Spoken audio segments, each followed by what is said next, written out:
A year ago tonight, the president said he was ready to strike Syria, but not without first getting the okay from Congress. Tonight, he's ready to strike Syria yet again, but this time, the hell with Congress. Not quite, but the president's not the only one who's changed. So is Congress, because he's not the only one okay with doing what he's doing now. So is Congress. For now, just ask Ohio Republican Senator Rob Portman. Senator, is that about right? Well, look, I think the president has the authority to react to the ISIS threat immediately. One thing that I have not liked is the administration. You know what? We'd like to act and be more aggressive, but we can't because Congress won't give us the authorization. I believe he has authorization, both in terms of the Iraq authorization we've already provided, but also as commander-in-chief, to deal with an imminent threat to our national security.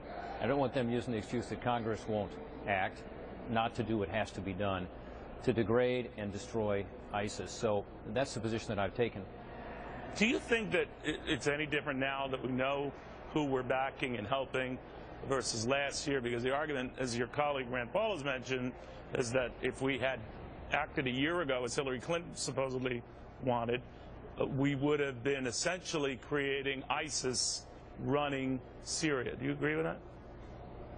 No, I don't, because I think that the Free Syrian Army was a stronger and better organized force a year ago. It certainly was a couple years ago when I was over there talking to folks. And at that time, I encouraged the United States to provide the kind of weapons they needed to be successful. The problem is that over time, we have not provided that kind of support that they need, and other groups have gotten support, so they've become weaker. So part of the challenge now, frankly, it's a lot messier than it would have been a year ago or 2 years ago, Neil, but a lot of the challenge now is how do we ensure there is a fighting force on the ground in Syria that in conjunction with our airstrikes can be effective against ISIS. Do you think airstrikes alone would do it, Senator? There are others who are arguing, including your independent colleague from Maine, that you're not going to need boots on the ground. He's not so sure it would involve American boots, but it's going to involve somebody's boots. Yeah, look, I'd like to think airstrikes would be all we would need to do, and it would be easier in some respects as Americans to face up to this challenge, but I think it's going to be tougher than that.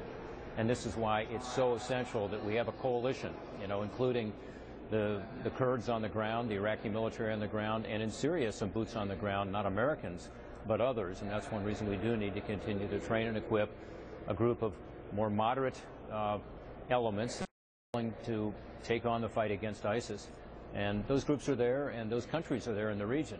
As you can imagine, if you're in the region, you're very concerned about this, a lot more concerned than any place else in the world, because you see ISIS as a threat to your very existence. So I think we're going to have to go through a process now that is more difficult than it would have been if the administration had not been in denial. I believe they were in denial as these storm clouds were gathering, as the threat grew, and therefore we're in a tougher position than we would have been in. If we had left this residual force in Iraq and the intelligence and the special ops and the trainers, it'd be different. If we had acted in Syria, it would have been different. But we are where we are, Neil. So I think it's necessary. Okay. It's necessary for us to act, and I don't want the president using as an excuse. Well, gosh, I'd love to win a deal with this threat, but Congress won't let me. The president needs to show leadership. And we shall see. Both with we shall regard see to our tonight, allies and our enemies. Thank you. We're all